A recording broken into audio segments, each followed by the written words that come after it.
it's live. Okay, can I? Just hold it. Yep.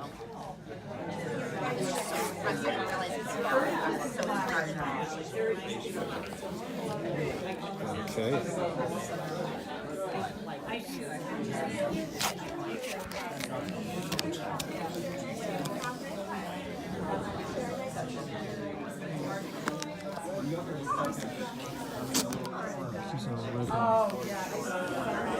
I think you're probably good. I don't think so. It's going to rip down the bottom. Really?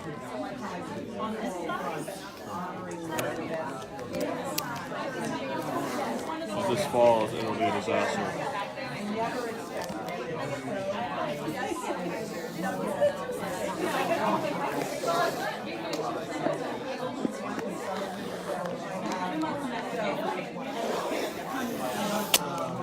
What's that? Let's ask how it's aimed. If you're live, I'll put it up.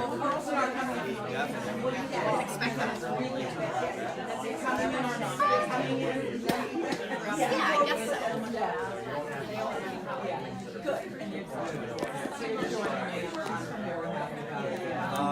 Looks good. Looks good. It's not crooked? It needs to go down a little bit. I realize I will never watch this. How's that? Okay. Perfect. Perfect. Yeah.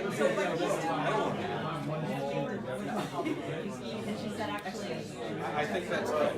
Yeah? Yeah.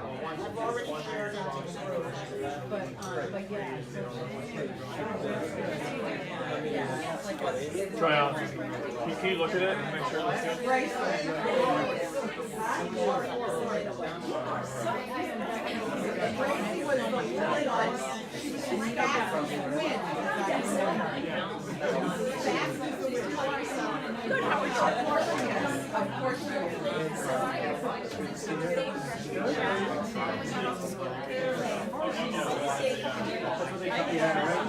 No calls home yet.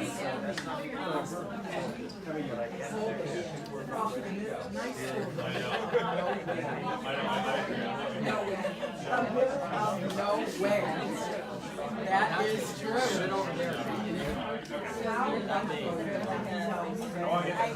If I can have your attention, please. Hello, thank you for coming tonight. My name is Alex Harris. I'm chair of the Ridgefield Democratic Town Committee. Thank you for coming out tonight to hear about the state of our town and the state of our state from our first selectman, Rudy Marconi, Aimee Berger-Girvalo, who is our candidate for 111th District State Representative. Woohoo! And our very fine moderator, Catherine McGerald.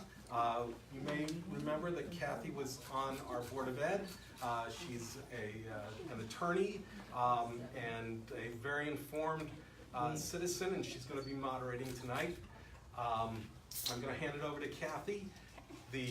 She will lead some questions and comment and statements by Rudy and Aimee, and then we'll at some point open it to the floor for questions. If you'd like to ask a question, I'll be passing out index cards and pencils. Thank you. Thanks, Alex. Like he said, I'm Kathy McGerald. I grew up in Ridgefield, on and off. I'm kind of your typical Ridgefielder where my dad worked for IBM. We moved around a little bit. But I graduated from Ridgefield High School, moved back in 2004 with my kids. That's when I first met Rudy, who has been first selectman since 1999. And they quickly got me involved to run for the Board of Ed. And what we want tonight is to have it be a conversation. I don't want this to sort of be like a debate where, you know, they only talk. It should be a conversation amongst us all. I will moderate and ask the questions. But this is for everyone to discuss the issues involving the state, involving Ridgefield, and what the state representative and the first selectman can do working together to help Ridgefield. Audience questions can be written down on cards, which I think Alex has, and then I will read them.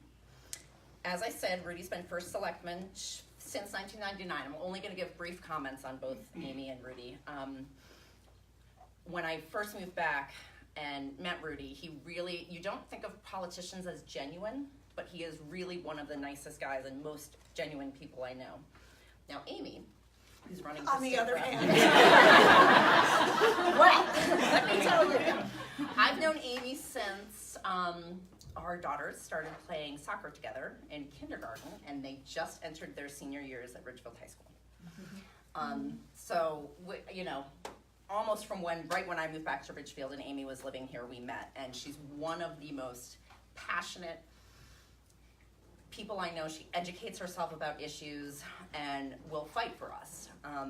So I'm really happy that she's running, and she cares deeply about Ridgefield. Both Rudy and Aimee are going to make brief, maybe 30-second opening remarks, and then we'll start with the questions. So, Rudy, you wanna go? Okay, 30 seconds. Rudy Marconi. 30 seconds? You already ruined it, Molly. My name is Rudy Marconi. I'm first selectman of Ridgefield, as you all know, hopefully, and I've been doing the job for a while now. I'm here tonight to participate in this, not debate, but discussion with all of you about the state of our state and the state of our town, and how can we work together maybe in the future to bring greater economic recovery, because that is what we're going to be talking about going forward, is economic recovery. We do have an election for governor and several other major offices, constitutional officers in the state of Connecticut, and John Fry is here, state representative, along with a lot of other offices, and everyone is waiting to see what happens. And I don't think there's a lot going on in Hartford right now, but we all know that there's a lot that needs to go on in Hartford right now. So hopefully tonight, with your questions, with your knowledge and ability to understand and read and know what's in the front page, maybe we can move that ball a little bit forward and begin a dialogue that can help bring our state and our municipality into better times. Thanks. I was a little over 30 seconds, I apologize. I'll just speak really fast. I'm from New York. It's pretty easy to do originally. So, but I'm going to slow down for my my Connecticut view here. So, I'm Aimee Berger-Girvalo.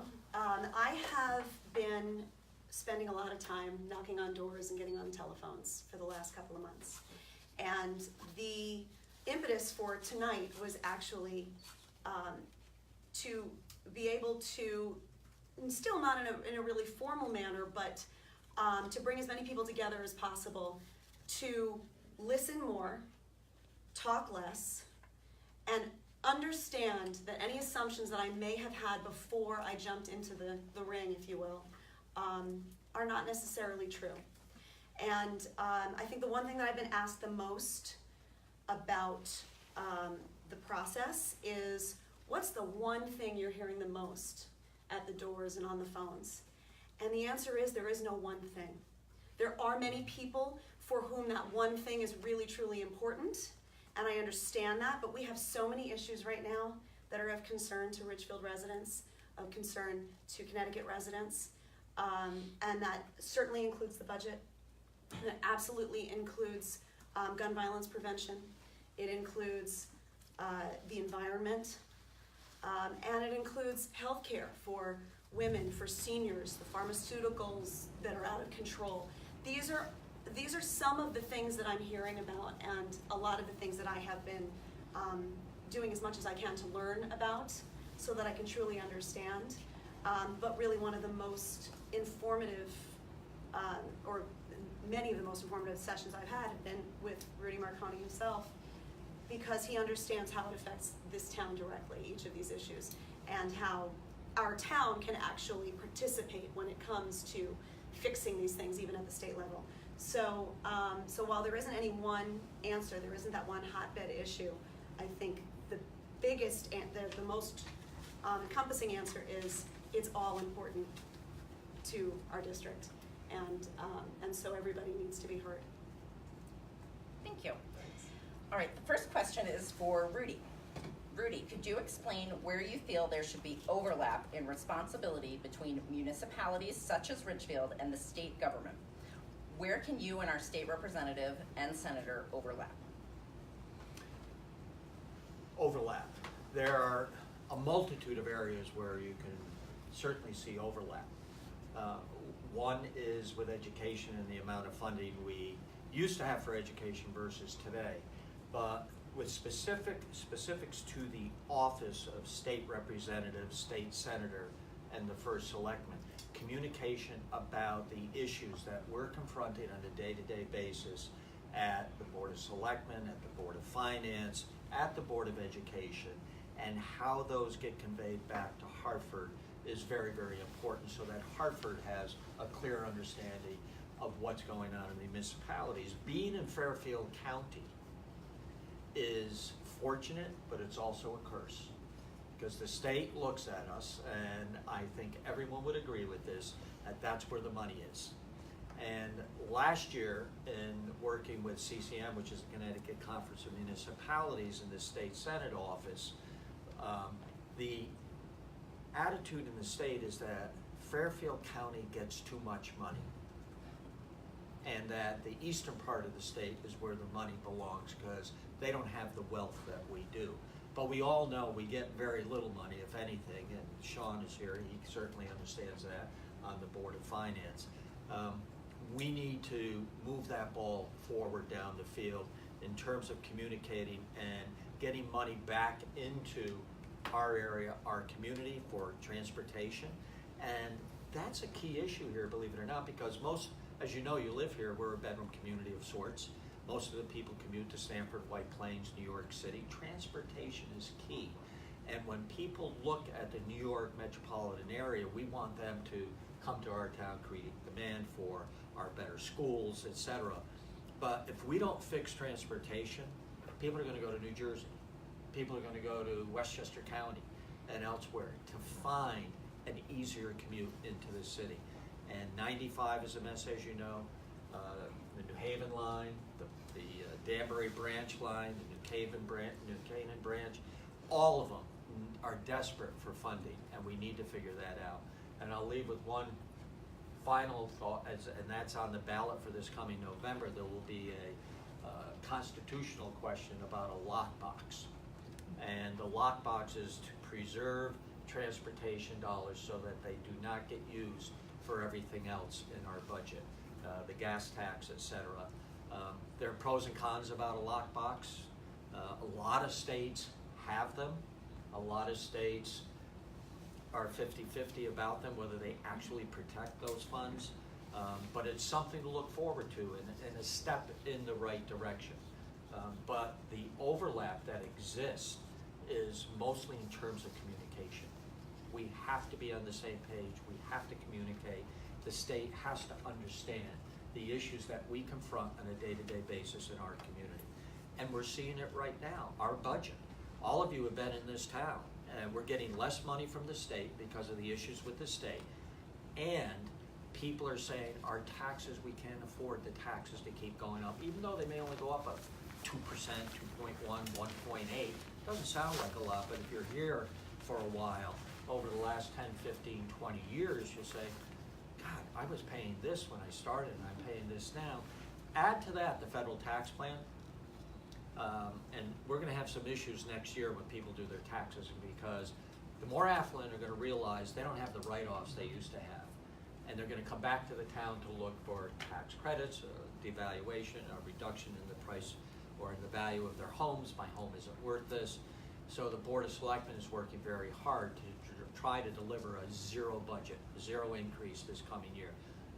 I've talked to the Board of Education about it. The new superintendent's aware of this, but I think the state needs to be aware of that too, that we're working as hard as we can at the local level, and I think at times the general feeling, without any specificity, the general feeling in Hartford is we know better what to do for the communities, and that's the scariest part.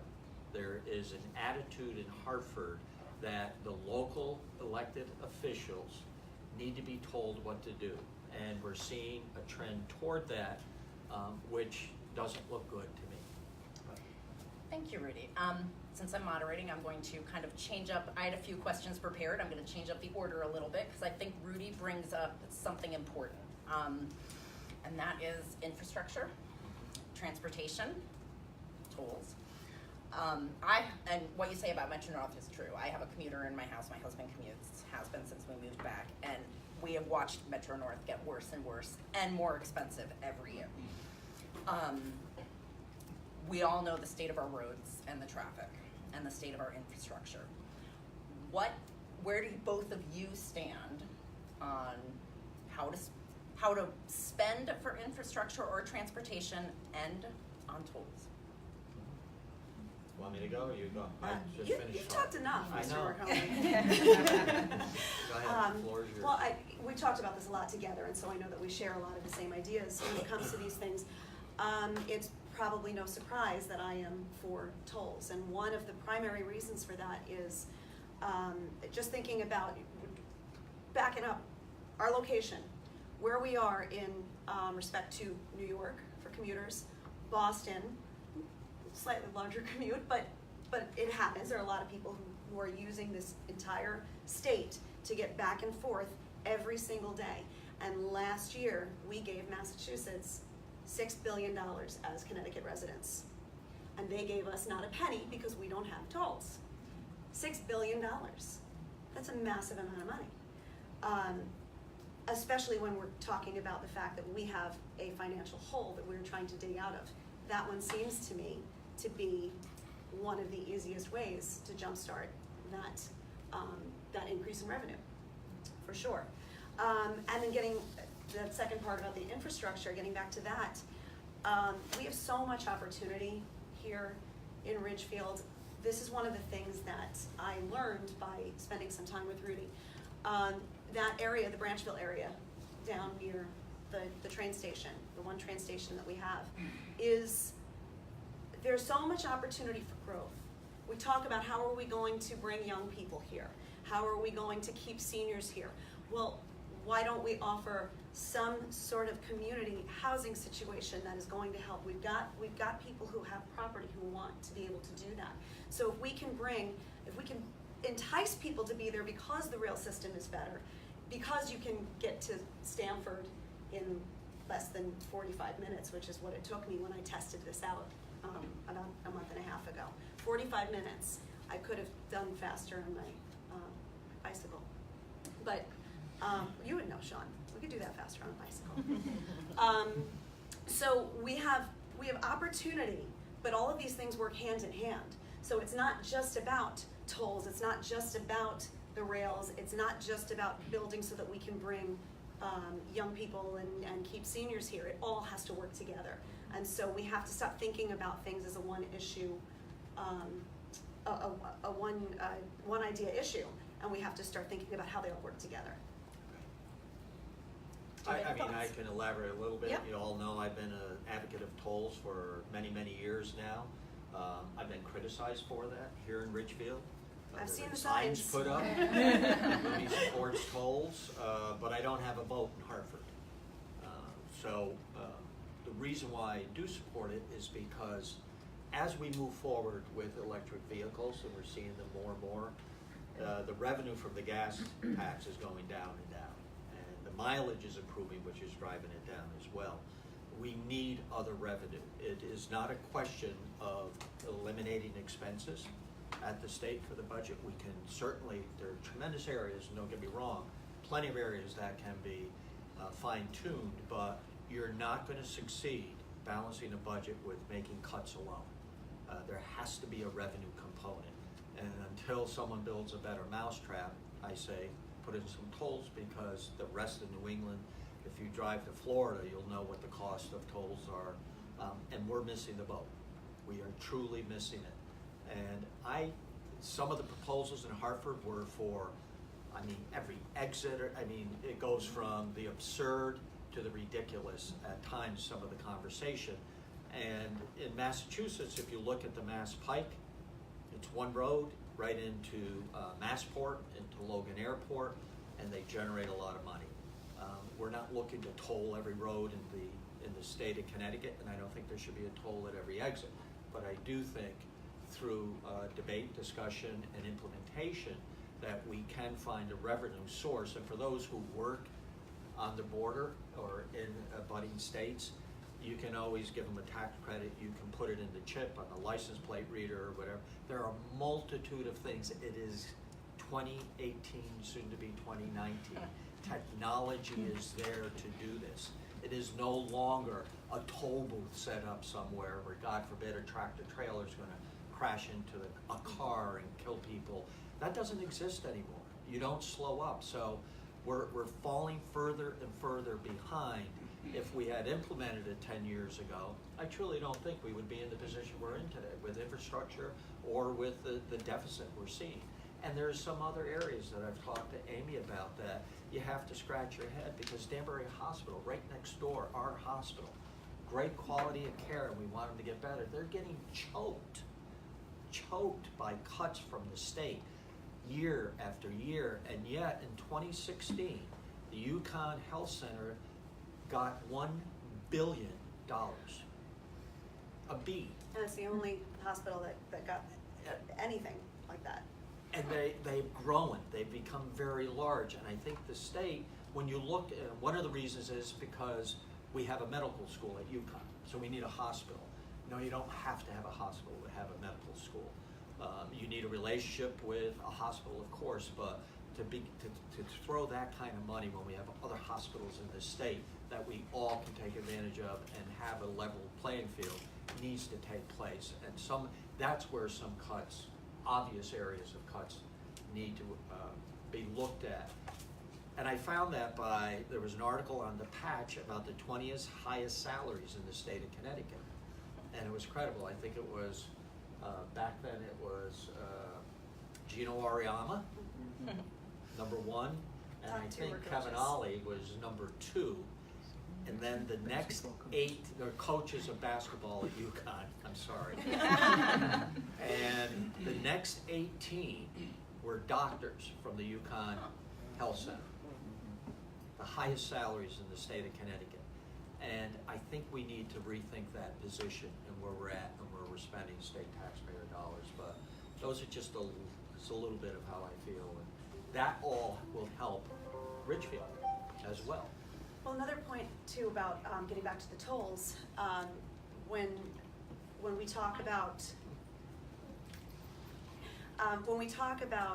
tolls, everybody sort of thinks about a flat fee for every time you travel, but there are ways now, with the technology that we have, there can be discounts on weekends, there can be discounts for seniors and for students. It can be graded for commuters, people who are crossing, what is a commuter defined as? I think in Massachusetts they define it as someone who crosses the border 40 times in a month. That's pretty easy to do. So these are, and we've got a relationship. Obviously, people in Brewster are going to come to the Danbury Mall still. So we've got ways to bring more people from out of state in, and if we discount it on the weekends, nobody's going to be afraid to come in and buy their kids' prom dress at Macy's. You know, I mean, this is all doable and it's all manageable, and it's. You're right, and that's some of the biggest pushback comes from those cities located right around the borders, like Danbury, concerned that they're going to lose a tremendous amount of revenue because of the stores at the mall. And it's a legitimate concern, but I find it hard today to think that I could tell my 14-year-old daughter that we live in Brewster that no, we're not going to the mall today because I'm not going to pay for the toll. I just don't. I would rather pay the toll than deal with my daughter. That's I guess what I'm saying. I have a 14-year-old son, so I feel you. But there are a lot of other issues as well, you know, that we want to get into. Yes, And and we want to hear from you as well. so I'm going to dive right into the other very hot topic of this time. For both of you, what can you tell us about teacher pensions, how it will affect Ridgefield, and what we can do about the problem? How far do you want me to go back? Well, when I researched it, I think it goes back 80 years or something, the underfunding. Yes, but very specifically, it goes back to Roland and pilfering what was essentially an education pension lockbox, and throwing against it and pushing it back and pushing it back and pushing it back, and eventually we can't keep kicking it down the road. Here it is. Can is at our door. There are states who have dealt with this issue before. This is not a brand new problem. There are ideas, there are solutions. One of them has to do with 401k programs that a lot of states have introduced. One thing to keep in mind is that the pension concern is not one that affects teachers who are being hired today. I mean, this is honoring pensions from years ago. And another big part of the reason that we ended up in some trouble with the pensions is we also were in a position to start forcing earlier retirements. Statewide, this happened. And so people were tapping into that pension too soon. So there are policies that can be made within districts and municipalities to pull that back as well, even though you'll be essentially funding your own retirement once the 401ks and other options are introduced. So there are ways. The pension is looming. It's huge. But in talking to Rudy, one of the biggest concerns is that some arbitrary number is going to be thrown at Ridgefield, thrown at the district, and without any of the municipalities' say. And for a town like Ridgefield to not be able to negotiate that at the state level, to not be able to be involved in what that decision-making process is, seems absolutely absurd to me. So that's another place, I think, a very important place where the municipalities and those who are in Hartford should be working together. Those are conversations that need to happen because the old solutions aren't working for anything anymore. We need to be able to come up with creative solutions, and the only way to do that is working together. That's right. Last year, the governor was looking at the possibility of assessing the municipalities by December 31st, I think it was, somewhere in the area of 30% of the pension obligation. And that would have equated to about $4 million for us, and we would have had to have that check cut by December 31st. That's a huge impact on local government. And Yes. my feeling, says the treasurer, Yes. Town treasurer. the point I made is that, if the state feels, and I spoke with Nancy Wyman, who is the lieutenant governor now, a Democrat, and she said it is not fair to other parts of the state that Greenwich, that has some of the highest teacher salaries in the state of Connecticut, and your pensions on a percentage, that people from the eastern part of the state should have to pay for that.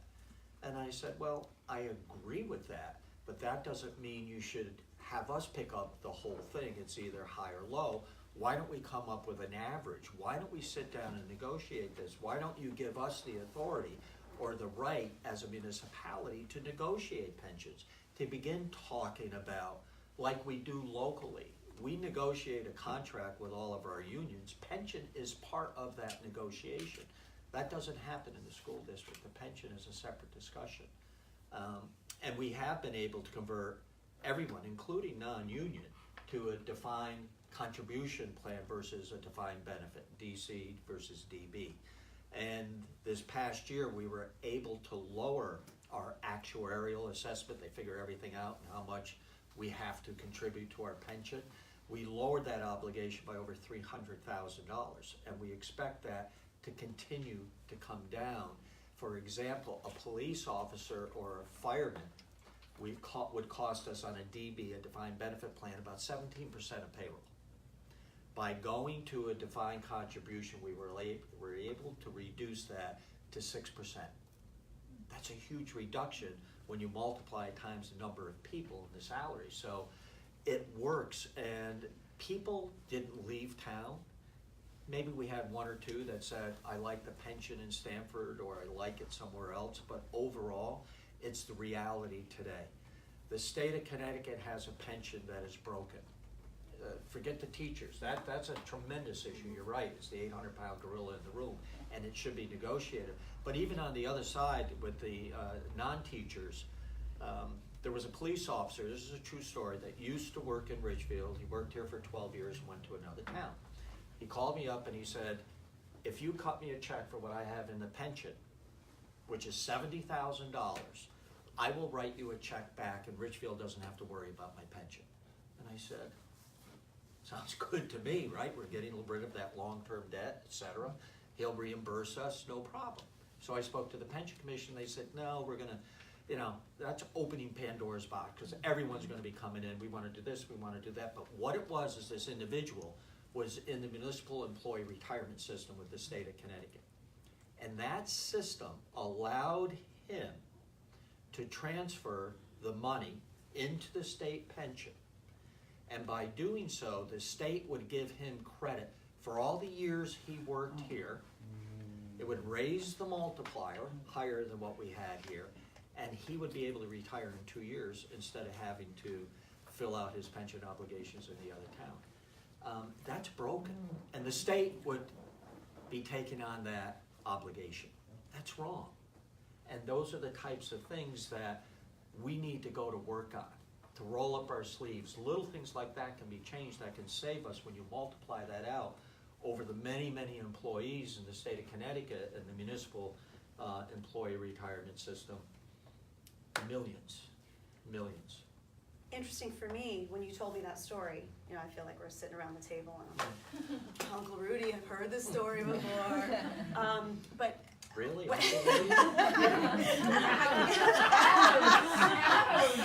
come on. Get over it.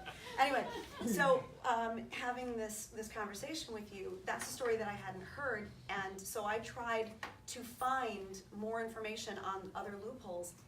It's information that's really difficult to find. Yeah. So if I don't have these conversations with you, if we don't meet, if we don't have this kind of regular engagement, how am I supposed to know that this is even happening, that these are the loopholes that exist? So that story for me highlighted how important it is for Hartford and the municipalities to be and stay engaged, for sure. On the other hand, we do get grants from the state of Connecticut, and it's wonderful. We search, we look for them, we get them. There's something that we just received, which is I think it was the connectivity grant, they called it. That gave us $360,000, and we're going to be able to build sidewalks down New Street to Pound Street and back to Main Street. A nice section to tie in for sidewalks. It's great. But all of these grants being out there still in this economy when the state is billions of dollars in debt, I don't want to say this, but it doesn't make sense. It doesn't make sense, and people have stated, I've heard this many times over the years, that we're using the credit card to do everything, and in a way we are. And I think that behavior needs to stop, at least for a while, until we get the ship righted. I'm going to move on to a topic that, Rudy, you're passionate about. This is a question for both of you, but I'm going to throw it to Rudy first. You've always been passionate about trying to fight the opioid crisis and how it impacts Ridgefield. It seems to be getting worse throughout the state, throughout the country. We hear more and more reports about it. How could you and Aimee work together to help fight this problem? And is there anything the state can really do to help fight this problem? Again, I've spoken with Aimee about this, and Kathy is right. I've done a lot of work in this area locally with our coalition, with our Ridgefield Prevention Council, with many different groups in our area. I'm president of HV CASA, which is the Housatonic Valley Council Against Alcohol and Substance Abuse in Bethel. We work in now 43 towns because the state consolidated mental health services as well as addiction services into, and they said, you're consolidating, come up with a plan.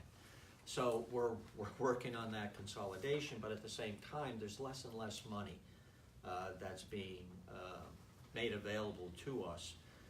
We lost in Connecticut over 1,000 people last year. We're on track to do that this year. The year before it was maybe a little over 900, almost 1,000.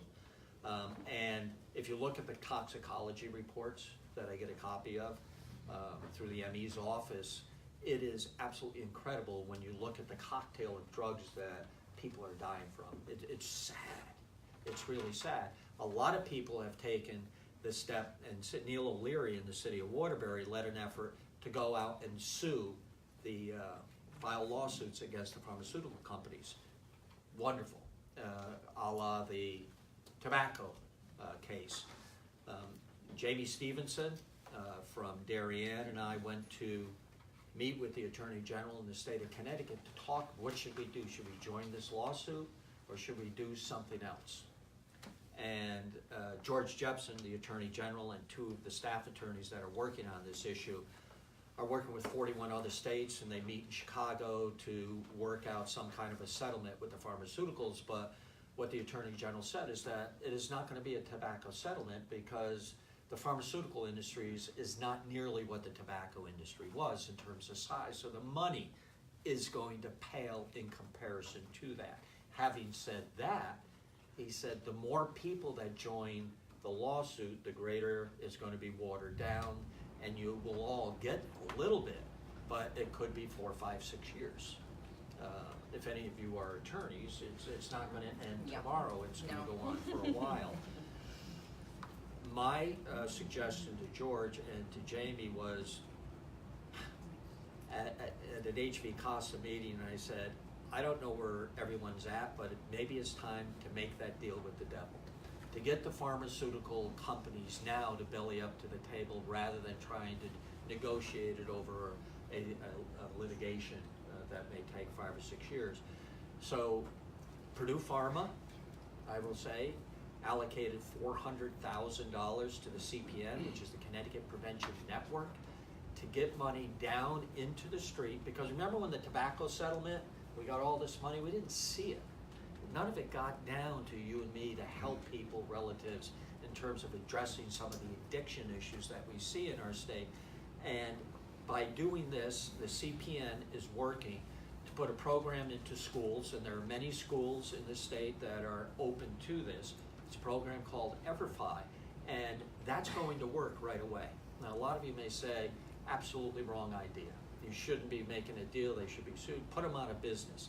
But a lot of you in this audience, I'll guarantee you, maybe you've tried an OxyContin when you had a knee or a shoulder, or your back is killing you, or whatever it is. Taken correctly, it's a wonderful kind of a pain relief.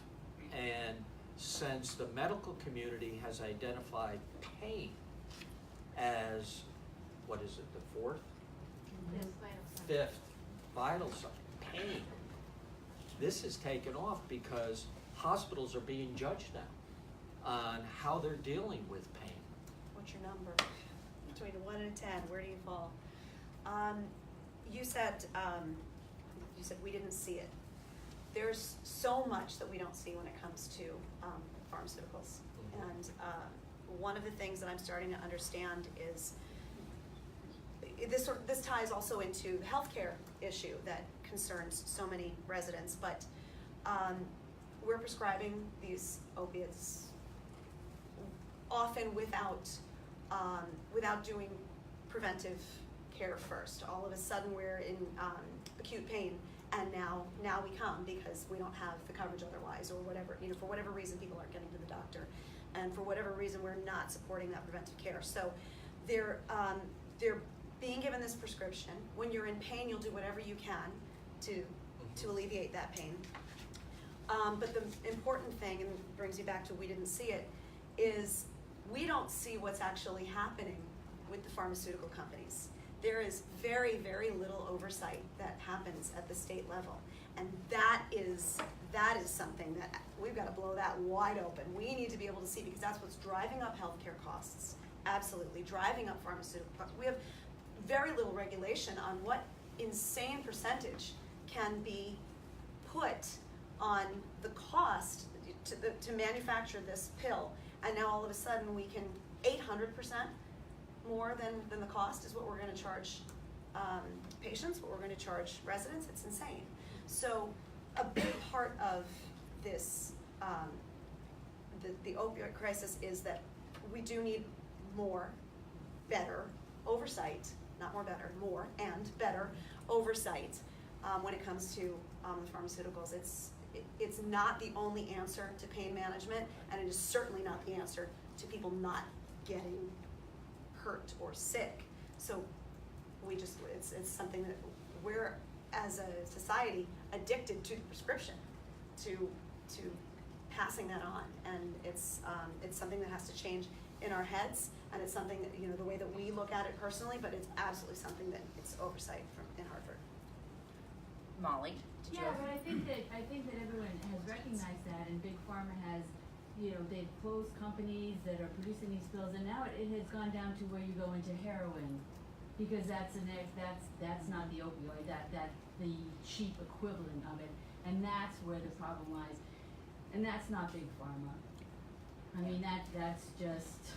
Molly brings up a Everywhere. really good Yeah. point, because I can tell you, as they've said, I'm an attorney. I'm a former prosecutor at the Manhattan DA's office, and I represent women and girls who are fighting domestic violence or sexual assault in either family court in New York or Title IX cases. The amount of people who are showing up that judges are so confused that they're heroin addicts, Yeah, that started with painkillers, right, Big Pharma is not it is right now. astonishing. Well, but what she's saying is more than we understand, and this is something that Rudy and I have found out or have looked at a lot, is more than we understand. It's not just high school kids doing heroin. It's 40, 50, 60-year-old people who have been prescribed these For to sure. start, and they For can't. sure. So there's this whole group of people that we tend not to look at when we talk about addicts, who are being ignored because of their medical issues, their medical concerns. I think that's really sort of the point that Kathy was making. And it's not to say that it isn't also affecting recreational users for the sake of recreation who. No, it's not, I am not suggesting at all it's recreational users. I think it's people that were prescribed opioid pills, Right. which you guys are talking about, Big Pharma. Right. And Big Pharma has like drastically reduced that output, and now they're going to heroin. Right. And you're talking about 40, 50-year-old women in Yeah. mainstream America Right. that are And doing it's not heroin. just the So I'm not talking reduction about of the recreational production stuff. now, but it's also being impacted by fentanyl. Oh, Because right. fentanyl is what's killing people today. We've had people that went to work every day, in Sweden, you can go get your heroin fix in the morning and go to work, right? Do you Okay. know how many overdose deaths they've had last year? Zip. 0. They're controlling it. Mhm. I'm not saying we should, I think that's horrible, but it makes you think a little bit. Canada began experimenting with some vending machines in this area, and I don't know how that is going, and I don't know where our country's going to go, but all I know is that we're losing over 1,000 people a year, and we're losing a lot of the younger generation that's coming up through. They're not dying at 18, 19s, some unfortunately here or there do, but it's when they get into their 20s, 30s, and even their 40s. We have people dying at 60, 65. Can I add a little Yep. color just for fun? So I worked at Sloan Kettering as a nurse, and when I started as a nurse, and Rudy knows where I'm going with this, the doctors are very busy and the nurses are very busy. Someone comes in, a pharmaceutical company, a lunch is provided, and when someone says studies are done, Yeah. the doctors sign up for it. This is this wonderful pill. Our patients are in a lot of pain. That's really how it started, and the studies weren't from a neutral party. The studies were done by the By the pharmaceutical companies, to your point, Amy. So there's a lot of blame to go around. I appreciate stepping up and taking ownership and trying to be part of the solution, but that is where it started, and that should ever That be. is the Sackler family is the family that founded Purdue. 3 or 4 brothers, all doctors, very creative, hardworking, and figured out the business. Mhm. And they went to town on that. And did they mislead the medical community? Absolutely, they did, because they told them this is non-addictive. We sent people home with 40 pills at a I time. know. We It's didn't. non-addictive, and the medical community was led to believe that, and that's how it's blown up to where we are today. There was a case on that. There was a $600 million fine that Purdue paid maybe 6, 7, 8 years ago. A lot of that is coming back because the strong sales pitches they were making, they're saying they're not doing it anymore. They just announced a couple of months ago that they've eliminated the sales force on pharmaceuticals. So now we're going to move on to one of my topics of passion. I'm going to throw it to you first, Aimee, because you are an educator, and this deals with education. We hear so much about our schools and how much the value of our schools are tied to the our home values and the quality of the schools. How can you guys work together to ensure that the quality of our public schools stays high without costing Ridgefielders too much money? So, once again, a conversation that we've definitely spent quite a bit of time on. One of the most important things that I have found is that the more time that we spend making sure that all of the cogs are connected. So knowing that the Board of Ed and the Board of Finance are connected to the Board of Selectmen, and so everybody is understanding what's going on. So it's not three separate entities who have you've got very different roles when it comes to education. We can acknowledge that. That's simple, and that is as it should be. But what happens if you work in vacuums is that we can't possibly understand where you're coming from, and so solutions don't come. And that's going to actually, so how do we work together? It's another piece. We have to both be in communication constantly about the state of Ridgefield. Now, what does that mean between Hartford and Ridgefield? That's about funding. That's about not cutting programs at the state level, or if not just cutting programs, cutting the funding to not just pensions, but also just to the municipality. There is a chunk of money that you get just for having 181 days of school a year. If those are the things that go away, then programs are going to be cut. Values of the homes are going to go down because now we're no longer a desirable community. So we have to be aware of pending legislation always. Rudy has to be made aware of it. The Board of Ed has to be made aware of it, because the thing that I have learned in the last 2 years is people really want to be involved. So the community needs to understand what's going on. And it is much easier to go to Hartford to fight for something that your community understands, that your community is engaged in already. And you can say with all of the honesty in your heart, no, I'm serious, Ridgefield wants this and I have to fight for it. So I think the biggest piece of all of this is not doing anything behind closed doors, keeping everything transparent, and making sure that the communication between the state and municipality is strong, truly, truly strong. Now, I can say this because I'm not on the Board of Ed anymore. Rena probably couldn't say this. Sometimes there could be some passing of the buck from maybe the Board of Education to the town, or the town to the Board of Education, then everybody to the state government. So I like this idea of working together, because it's like you exist on your own islands almost when you're not communicating well. Well, it's human nature too to assume that if you're working hard on something and somebody else is working hard on something and you don't see eye to eye, that it's adversarial. It's not adversarial. It's just you're coming from different points of view. And I don't see how, if you can get 3 kids who have never been in school together, and here, this is me talking about my educational experience, you can get 3 5-year-olds in a kindergarten classroom who on the very first day have no idea how to share, have no idea how to work together. I'm telling you, by the end of the week, they know how to, at least they understand the principles of it, and they understand how to react and respond, because we're teaching that. And we have opportunities to teach one another in these forums, in these groups, to listen, first of all, but also to be able to express yourself in a safe place. You should be able to say what it is, the reason for the decision that you're making, or the vote that you are supporting. If you can't do that, if it's not that kind of space, then you might as well just be shouting out the window to no one, because you're not going to get anywhere. So that is why working together is such a key piece of this. Any thoughts to add? Well, I can add from a local level. One of the things that wasn't mentioned is last year we, although we didn't fund any, we zeroed out the funding from the state of Connecticut. We were allocated $470,000, I think it was, originally 570, but it was cut, and Hartford wants to give more money to the cities because there's such a disparity in education between the cities and the suburbs and the rural areas that it's unfair.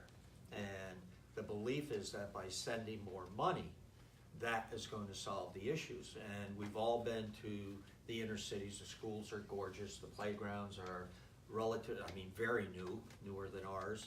The money is going in there, but yet we're still seeing the difference in the testing scores. And I've always said that there are, 3 basics to education: the quality of the teacher, the size of the classroom is important, and parental involvement. And we have parental involvement here because we're fortunate, we're affluent, we have the ability to stay with our kids, to make sure they're doing the homework, etc.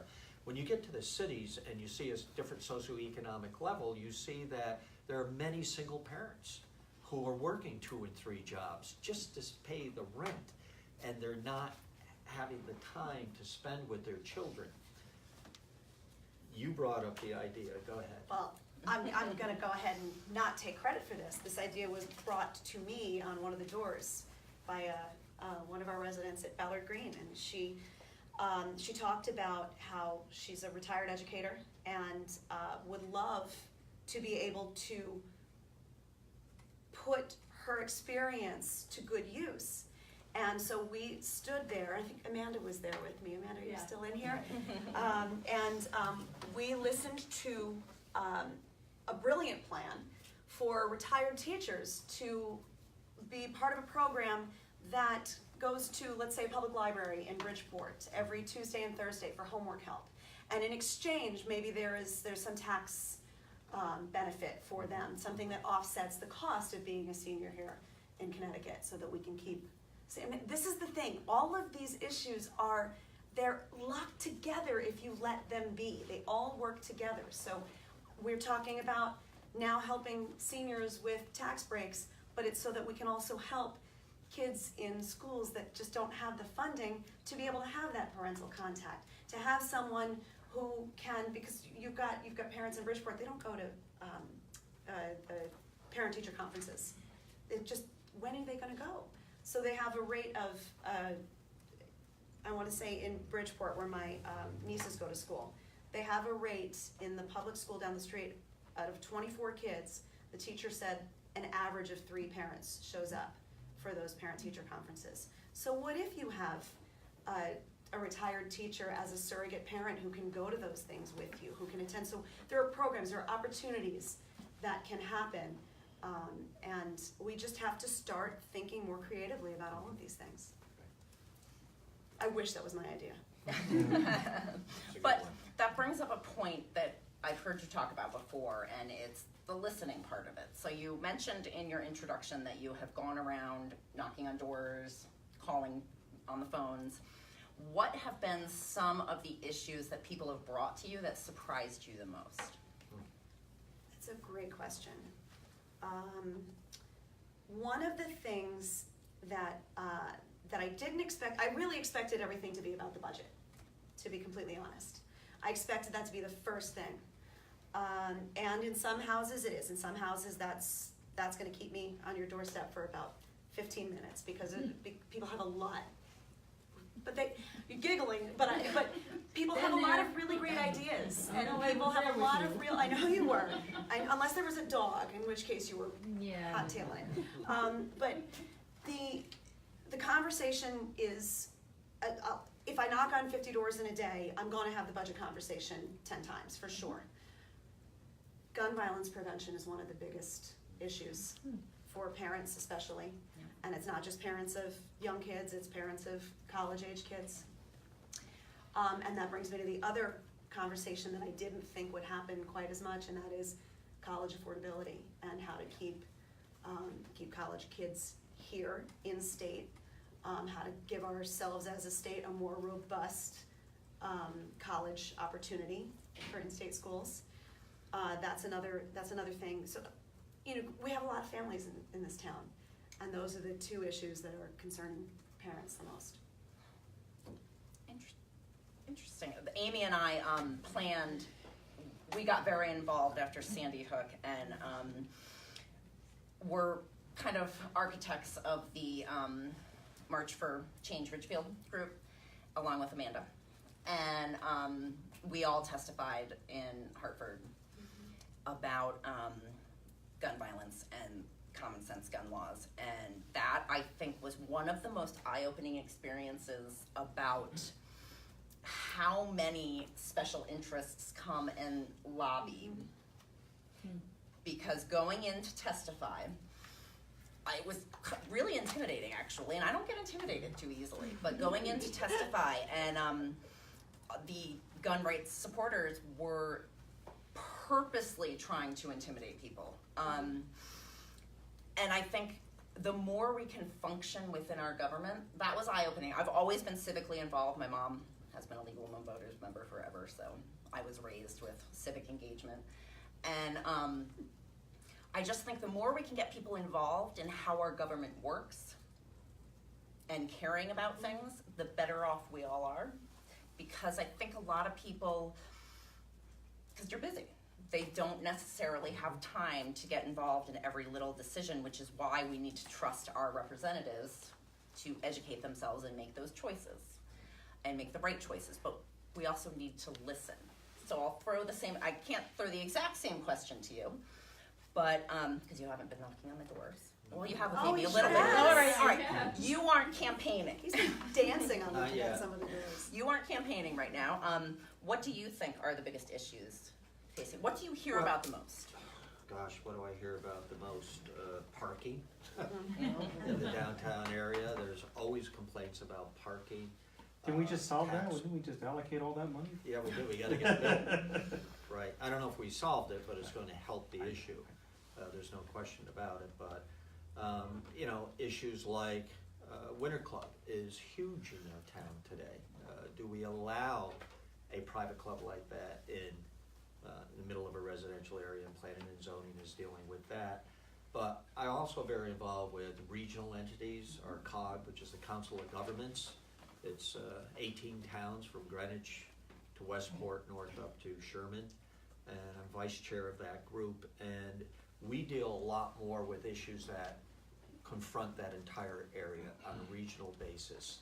And I've got to say, transportation is a major concern for us that we hear from our residents and from our various organizations and transportation entities all the time about, and how we need to fix the infrastructure. That's major. Traffic is only going to get more and more difficult to deal with.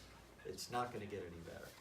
So those are the issues that I could go into the weeds and tell you what my day is like. That's not what this is about. We want to hear more from the audience. I think Alex is going around and collecting some Have stuff. a good dialogue here tonight to answer your questions, but locally, people are concerned about taxes. Taxes is always a major issue for people, and where we're heading as a community. Taxes always has been and should be a major concern in Ridgefield. I'll bring some more. Okay. This is a great question. The state budget is in crisis. What is the path forward to reduce our debt without cutting essential services? Sounds like a tough one. It is. I got it, you want it? Go ahead. Okay. Go for it. So, the path ahead is, first of all, there are no quick fixes. That's the most important thing.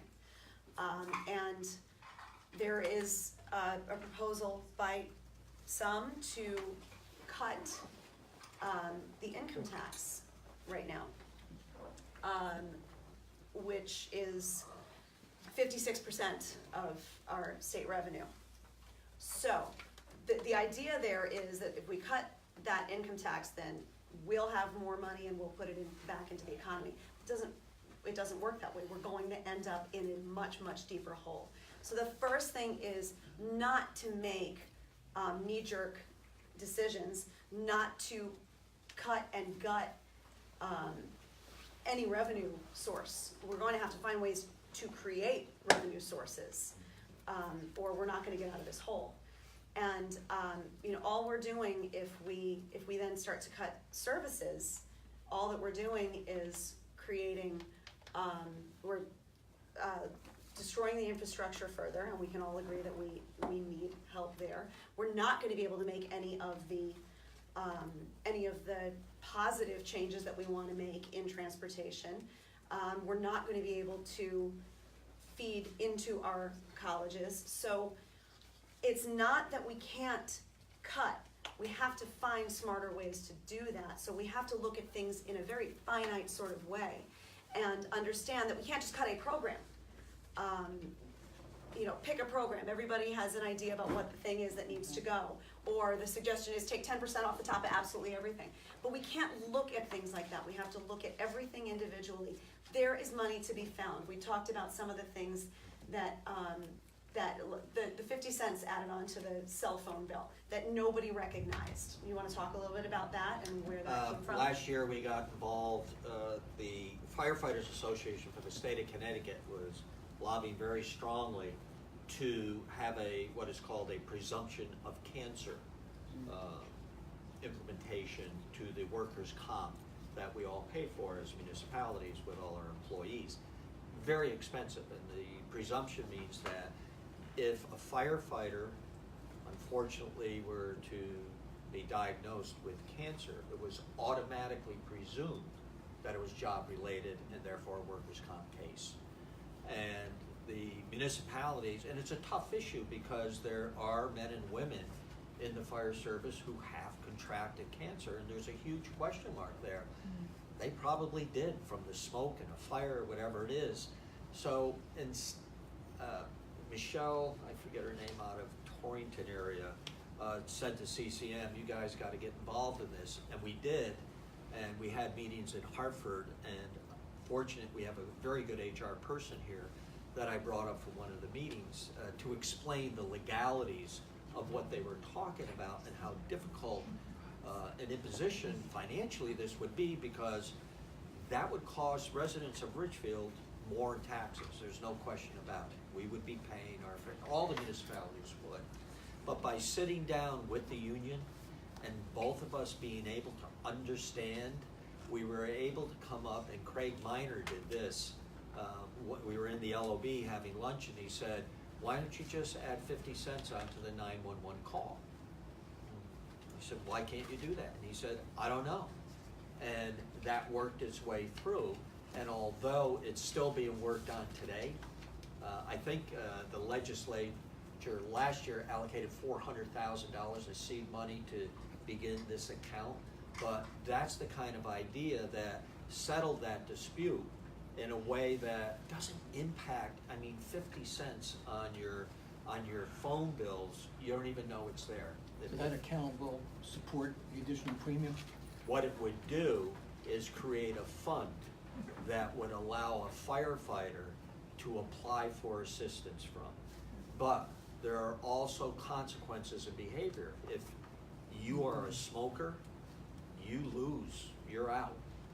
If you violate your turnout gear, if you don't wash it, if your SCBA mask doesn't fit right, if you're not paying attention, fire marshals, if you go into a fire investigation and you're not properly geared up, you lose your spot in the program.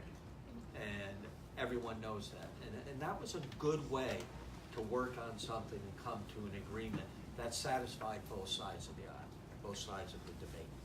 We talked about This year it's the PTSD with the police, and that's going to be a huge issue that's going to be discussed as well in this upcoming legislative session.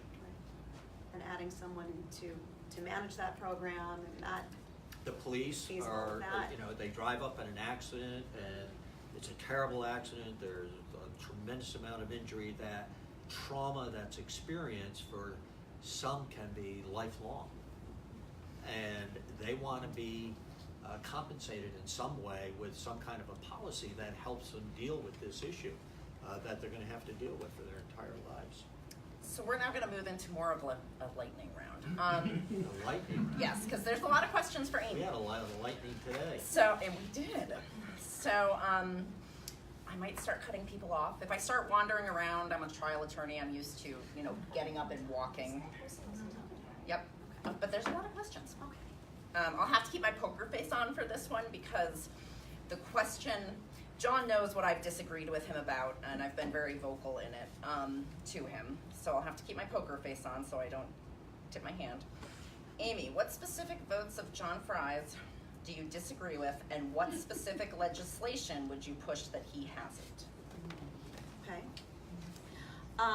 Well, I think that the one that I disagree with that stands out most to me was regarding domestic violence and allowing accused abusers to be able to hold on to their guns while in the process of being investigated. And I see no reason to allow someone who has been accused of abuse to be given an opportunity, since once that accusation happens, the likelihood of them using that gun against their partner, their domestic partner, increases exponentially.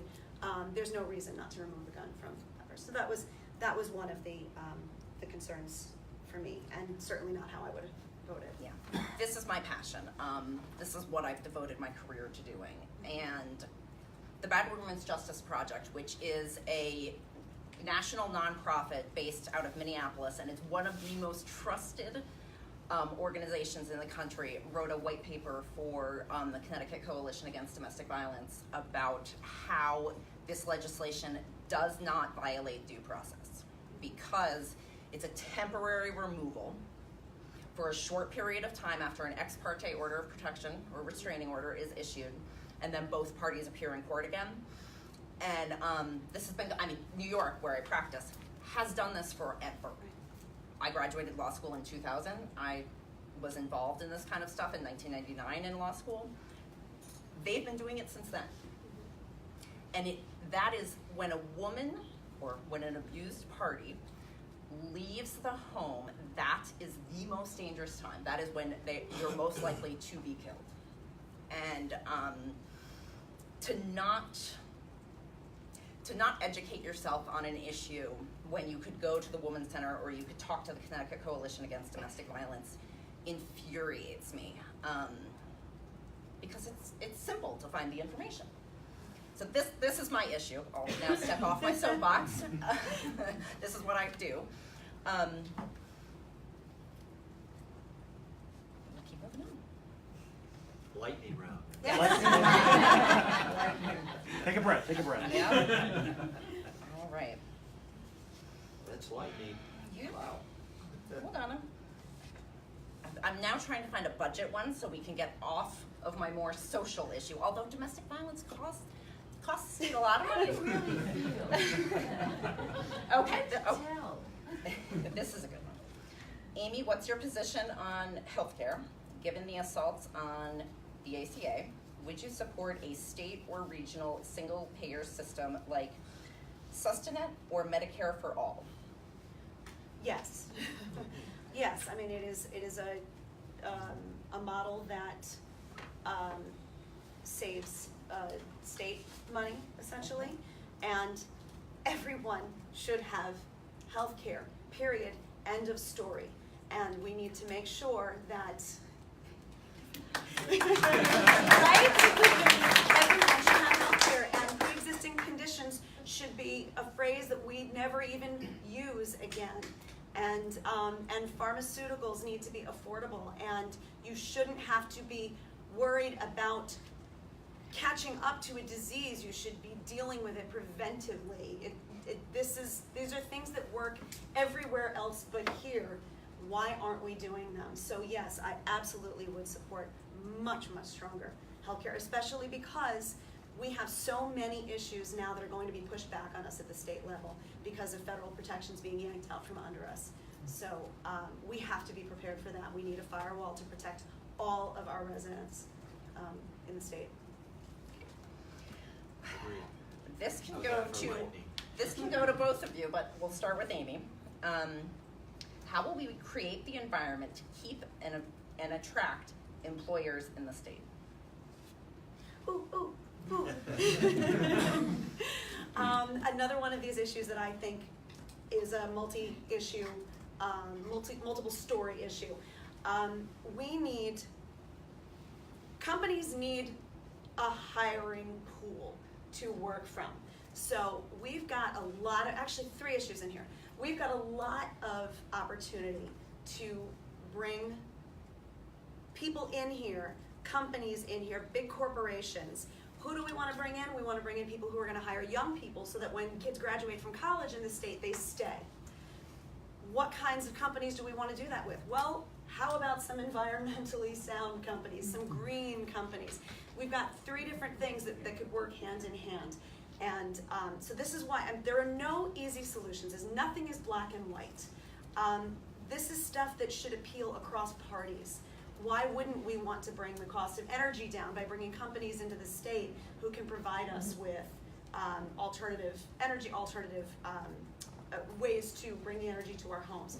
We want to keep college kids here because we want them to stay here and raise their families here. Or move back like I did. Or move back, absolutely. But if we also, 4 issues, if we also have a stronger college education system here in the state, boom, they're here already. You know, and that's what, when you talk to some of the people who are out knocking on doors, they're also, people who are running for office at the state level are also talking to corporations. And this is what I'm hearing from people who are at that level. They're talking about how companies aren't leaving. It's a myth that they're all leaving because the taxes are too high. They're leaving because what's happening is they have to pay employees who are not entry-level employees and who can afford to just do that. You need to have that hiring pool, that entry level. We don't have it. So those are all those answers, all wrapped up into one not so neat little package, but it all has to work together. Do you have any thoughts? Okay.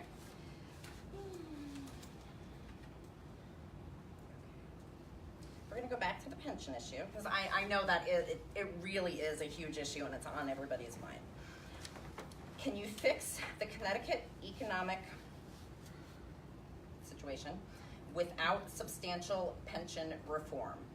If yes, how will you reform? Pension is always evolving. Pension is always being reformed. So I think to say without reform suddenly makes pensions a fixed cost, and that's not really something that we can shoulder right now, or ever. For state employees, I think we're on the 4th tier of pension, which means you've got, there's a hybrid plan that is supporting, you've got, the healthcare is not as strong, just the payout every year is not what it was if you were in tier 1, 2, or 3. And we have fewer and fewer people in each of those tiers as we progress, the 1, 2, and 3. I think it's going to always evolve. I think it has to, based on what condition the state is in. You know, we're not in a position right now to create that rainy day fund that we need to be able to support us in case of emergency, break glass. We don't have anything behind the glass right now. So if we reform pensions, if we don't continue to reform pensions further, we could end up in a much deeper hole. With that said, we also need to make sure that we aren't fixing the state on the backs of these employees who are doing all of this work for us, whether as teachers or in the State Department itself, you know, any of these departments in the state themselves.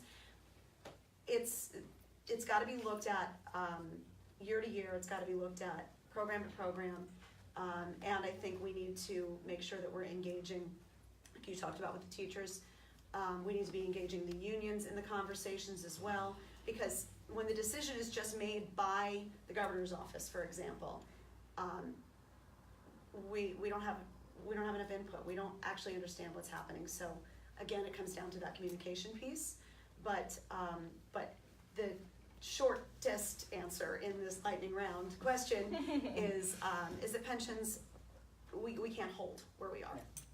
It's not sustainable. One example that we've experienced with pensions in many of the unions that in your last 3 years of employment, it's your average salary that your pension is based on, and it is allowed to increase, you're allowed to get your pension based on your overtime. Yeah. We don't allow it locally. Pension is not, overtime is not part of the pension. It is at the state. And I know there are prison guards, for example, or employees who will work weekends toward the end of retirement to start pumping up and this is throughout the system. Yeah. It's passed on. Having worked at the Manhattan DA's office, It is it's, crazy yeah. the amount of money that we are spending on these pensions. It's got to be fixed. That is something that has to happen immediately. They had to reform it in New York after September 11th because we used to always get asked as assistant DAs to notify officers on their days off for that overtime reason. And they really, really stopped it after September 11th because of the cost of paying for the cleanup and everything. And So it was a huge. has anyone put forward a bill to control overtime? Is there any legislation on it? I don't know. I actually don't know that. It's a good question. We have a question over here. Kathy? Yep. Okay, yeah, on the pension thing, and it's one of the reasons I came here, I wanted to understand how everyone thought of this. And one of the reasons is, and correct me if I'm wrong, but I think I've got pretty much numbers right, that when the state spent, I don't know, it was about 10%, I don't know how many years, like 5 years ago or something, the welfare spending was about 18%. And now that spending is 6 to 7%. Pension spending is like 20. And as Democrats, we have to look at that. The most vulnerable people in our state, that's who we're putting on the back foot. And I just wanted to say that because I think it's an important point. I don't have an issue paying a pension, but when Yeah. people abuse the system to increase that pension, Right, it's yeah. wrong. I don't care whether you're Democrat, Republican, I whatever agree, you and are. I just think that it's something we have to Yeah. do because it's hurting those Yeah. people. I'm And gonna, those budgets for those people, the most helpless in the state, keep getting cut. And I'm- we can't, I'm gonna call an audible here, and I think I saw, and Rudy, you might know this better. I think I saw that in Ridgefield, and this surprised a lot of people, 23% of the households have a hard time paying their bills every month. Okay. I think I saw it on one of the That may Facebook have been groups. one of the It's in- Alice, they're Alice Yeah. households, The asset Alice. limited, income constrained, Yes. employed. Thank And they you, don't Joy. qualify, they're above the federal poverty level, so they don't Yes. qualify for any social safety net. Yeah, I've also worked at a legal service corporation where you have to take in all those poverty guidelines, and there's a large chunk of people that fit into that, make too much money, but don't make enough to pay their bills. What can we do to help them? Was that kind of what you were getting at yeah, there? that's what I'm saying. I just think that the people in the lowest echelons are the ones that would pick, that are paying the price for this whole big thing, and I just. Well, that brings up the prevailing wage debate. Do you increase minimum wage, not Minimum prevailing wage. wage, but the minimum wage? Do we increase the minimum wage? And Connecticut was a leader in that. So we are looking at that. But the cost of living here is unquestionably expensive. Energy was brought up. Yeah. The cost of electricity is Yes. incredible. Second highest in And- the country. Yeah. We asked- pay as residents the second highest rates, just behind Hawaii. You're right. And I still had no power for 10 days after And Sandy. the cost of moving is onerous, because the people cannot move to someplace less expensive. Right. So that the basically, they're trapped. Yeah. Is that because of taxes? Is that something? Some of it is taxes, some of it is, it's just not regulated. Right. But locally, what we do is and I know with social services, you think, okay, Ridgefield, RICHFIELD, everyone thinks, but we have a tremendous number of people in that category who are having trouble surviving. So we ask them to come in, we collect a tremendous amount of food in this town through the food pantry. And that is a way that people can get some relief. They can get a lot of non-perishables here. We have a food truck, and a lot of people have a lot of pride, and they're not gonna stand in line.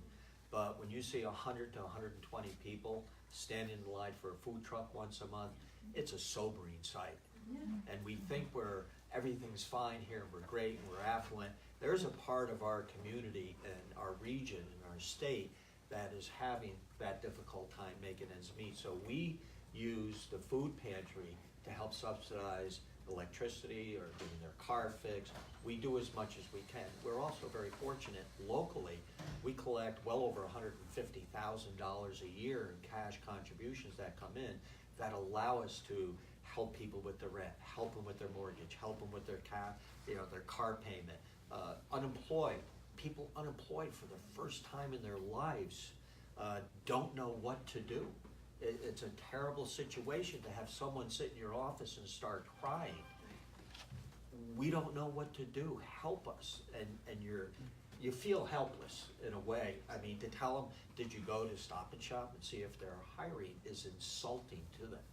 But it's the reality of where they're at, and that's a very difficult situation, and we have a lot of that going on. And we actually don't even know if we have the whole story, because it's very difficult for people to confess that they're one of that 23% that we've heard about last week in Ridgefield who live paycheck to paycheck. Who wants to admit that? There are probably more people.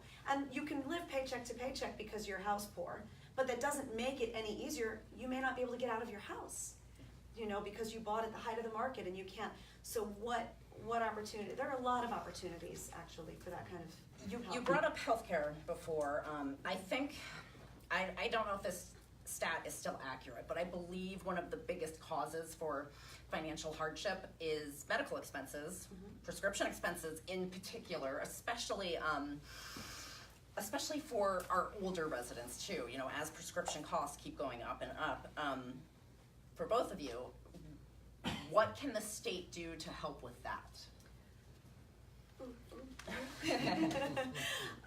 There are so many places that pharmaceutical costs can be cut. I know I said it before, but it is so unregulated, and that is something that's a bleeding that's got to stop. It's got to stop right away.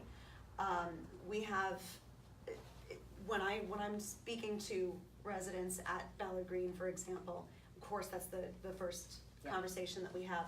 But I also had a conversation with a teacher a couple of days ago, a retired teacher, and her pension is untouched because she retired, I think she said 15 years ago, something like that. So she's got a strong pension, but her health care, the coverage, the premiums are getting worse and worse every year because that's not protected. So whether you're pensioned or you had private health care for your whole life, you paid into the exchange, whatever it is, for that not to be regulated, for that to climb as your cost of living goes up, but your income is flat because it's what you're left with, is insane, and it's another area of bleeding that has to stop, and that is legislation that absolutely has to be put in place. There's very little on it. You'd think Connecticut didn't know anything about healthcare, but we need a lot of help when it comes to monitoring that. It's so infuriating to me because I said before, I have a 14-year-old son. He takes 2 medications monthly that he has to take, and every single month I have to get a prior authorization for him or pay for it, which it's $400 and something, pay for it and then try to get reimbursed. Right. And there's just so much streamlining that I think could take place in that area. So now, because I go to Bissell's, I just go in a couple days early. Ed calls and gets it for me, so it's ready when he needs it, but not everybody has that kind of service to do, and it just feels like to me that a lot more could be streamlined, and I think it's going to the table to ask for it, being a part of the conversation. One of the questions, though, is when you see the cost of medication in other countries, when you can go online and order it from Canada for $50 or $60 that may normally cost hundreds of dollars, you ask yourself, why? Yeah. Yep. And I think that's what is frustrating people most today. Why are we paying so much for medical coverage for prescriptions? Kathy, we're at 8:30, so. Oh, okay. But you do what you want to do. I haven't even looked at the time, so you keep me posted on the time. Okay, I'm gonna pick one last question, hold on. Okay. I'll try to consolidate as many of the questions in for this. It's another budget question. What steps would you take to ensure cuts in some programs and expansion of others to result in a sensible budget process and fair taxes while protecting Connecticut people and their environment? Wow.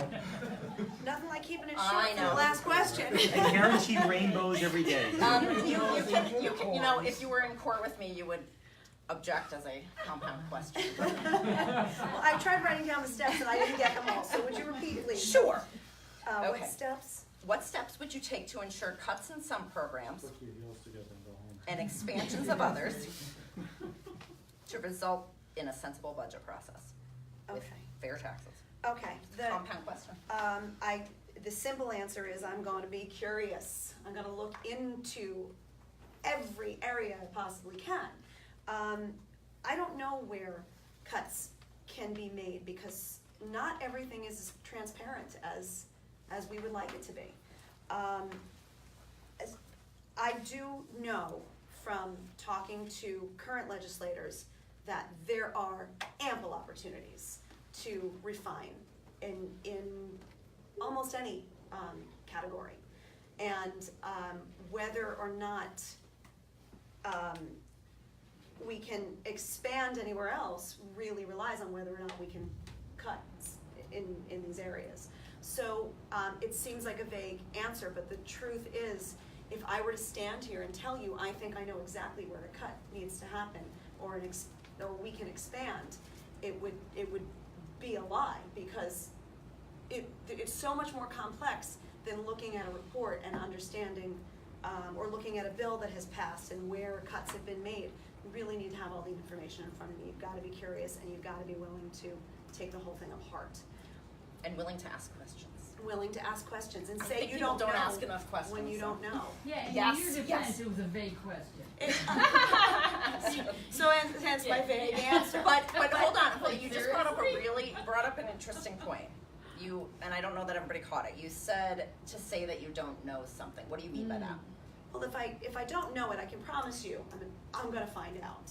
I love the Google machine. It's helped me in my life. But more seriously, if it's something that I need to understand, I'm going to understand it. I'm going to find the right person to help me understand it.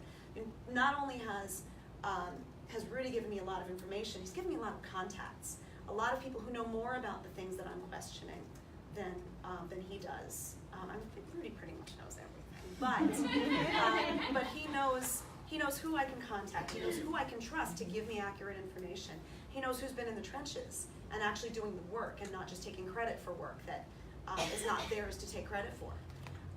So that's being able to not only say I don't know, but to also say, but I'm going to get back to you as soon as I find that out is an essential part.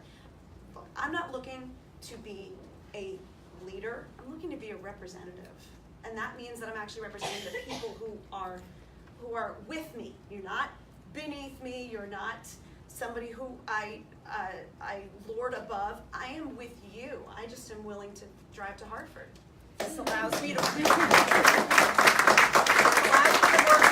last question, which warms my civic-loving heart. But to effectively represent Ridgefield, a state representative needs to keep a finger on the pulse of all town issues.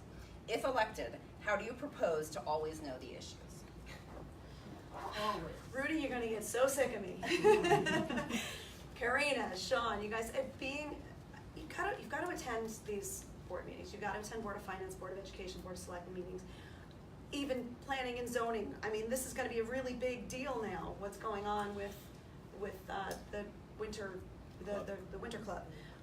You want to understand. Now, people ask me about that, for example, at the door all the time. How do I feel about it? Now, it's not something that I would ever be in a position to weigh in on, except that I can deliver the message because people are talking to me. So if I know, because Rudy has told me who's in charge, if I know who I can go to, I will do that.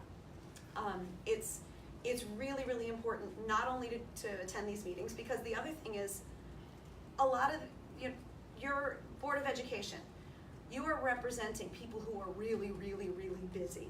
I remember when my kids were little, not being able to get to Board of Ed meetings. I felt like, how could I possibly do it? And then I brought my 4-year-old to one, and then I went, sorry guys, I'll be back next time when he's 7. You have to be able to do that, but you gotta have office hours. You've gotta be accessible. You have to be someone who people can tap into, not just on social media. They can actually contact you, and you have to make the time. And I'm the kind of person who has a flexible enough work schedule that's gonna be something that I can do. It's easier said than done. I know there are other people who are in the role who have much more constraints on their time, and it's difficult. But that's why I can do this. I actually have the time for it. Thank you. Thanks to both of you. I hope this has, I hope everybody enjoyed themselves and had the questions answered that you want. I tried to really, of course I had to throw in my passionate ones, but I tried to really have a broad array of questions, and I think talking and hearing about these things is the most important thing that elected officials can do, and gathering information. So I thank both of you. I have my for having us. homework. A couple of things that came up that I didn't have answers to. Check with me tomorrow. But I'm sure they'll both hang around for a little bit Yes. longer if there's any questions. No problem, thank you. Great. Thanks, Kathy.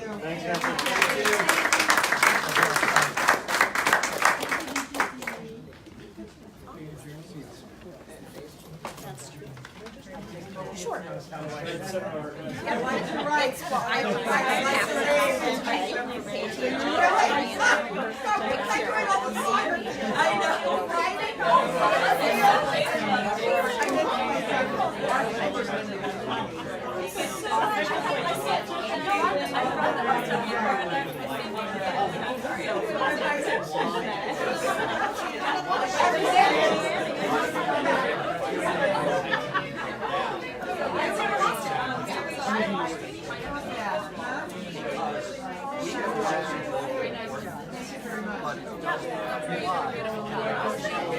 Thank you very much.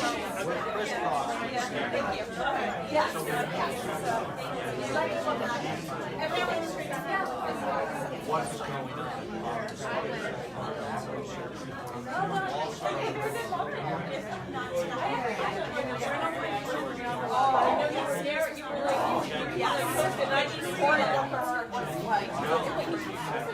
on?